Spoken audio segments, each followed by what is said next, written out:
सिद्धि की शादी के बाद वो ससुराल चली जाती है। पीछे रह जाती है भाभी रानी। सिद्धि के ससुराल जाते ही भाभी कहती है, अरे वाह जी वाह, सारे कपड़े मेरे। हाय रे पैंट, अरे वाह वाह, मजा आ जाएगा। अरे ये सिद्धि की अलमारी के सामने खड़े होकर क्या बड़बड़ा रही है? जाकर देख मेहमानों को विदाई की मिठाई मिली कि नहीं। अब हाँ माँ जी, क्यों नहीं, लेकिन पहले कपड़े तो बदल लूं। अब रानी आ जाती है सिद्धि के उन कपड़ों में जो वो ससुराल जाने से पहले घर छोड़ जाती है। अरे रानी, कुछ दिन रुक जाती। अरे ये तो सिद्धि बिटिया को मैंने ही दिया था, बड़ा ही फबता था उस पर, तुझ पर तो कुछ खास नहीं लग रहा।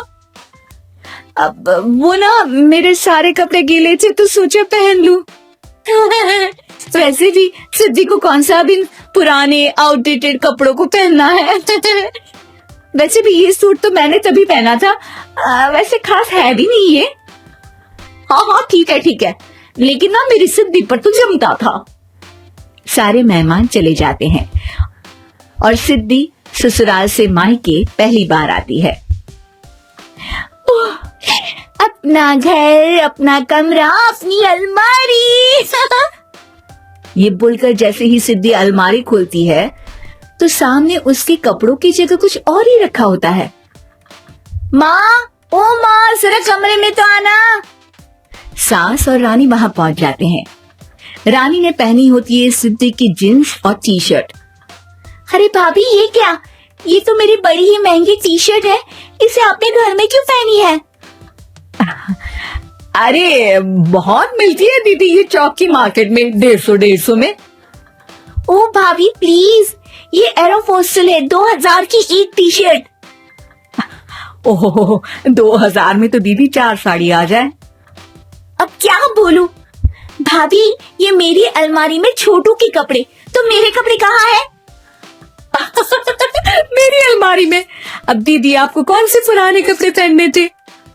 माना भाभी, लेकिन मैं जब घर आती तो यही सब पहनती ना। अरे तुम तो बड़ी कंजूस हो दीदी। खैर, वक्त आता है जब सिद्धि ससुराल के लिए रवाना हो रही होती है। अरे रानी, अंदर से सिद्धि का गिफ्ट ले आ, लड़की पहली बार ससुराल से मायके आई है। रानी अंदर जाती है और एक सिंपल सी साड़ी लेकर बाहर आ जाती है। ये लीजिए माँ जी। सास बेटी को गिफ्ट देकर ससुराल भेजती है।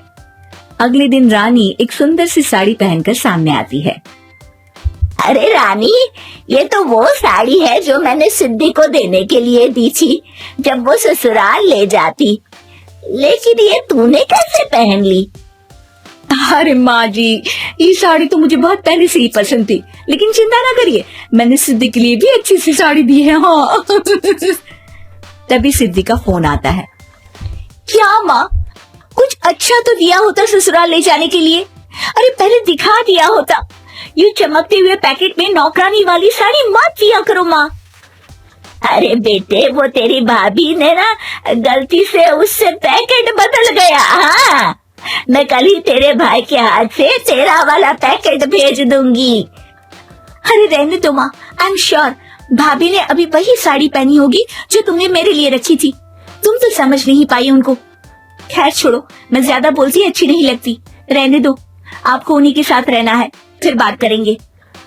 सास को रानी पर गुस्सा आ जाता है। वो उसके कमरे में जाती है जहाँ वो शादी का एल्बम देख रही होती है। रानी, मार्केट जाकर एक ऐसी ही साड़ी लेकर आ, कल प्रतीक जाकर सिद्धि के घर दे आएगा।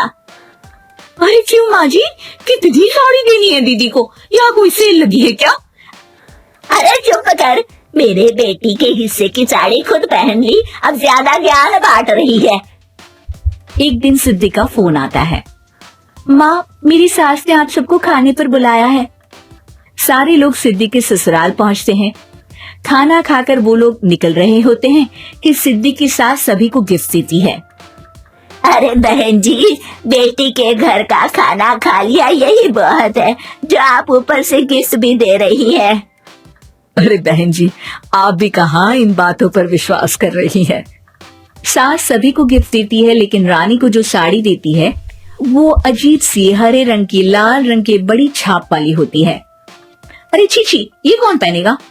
सासू माँ को तो जरी वाली इतनी सुंदर और मेरे लिए ये नौकरानी वाली।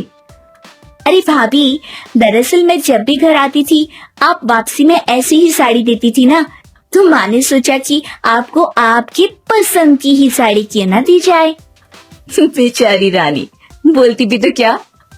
सिद्धि और सास रानी का चेहरा देखकर हंसने लगती है, तो रानी समझ जाती है कि अपने ही बिछाए जाल में वो फंस चुकी है।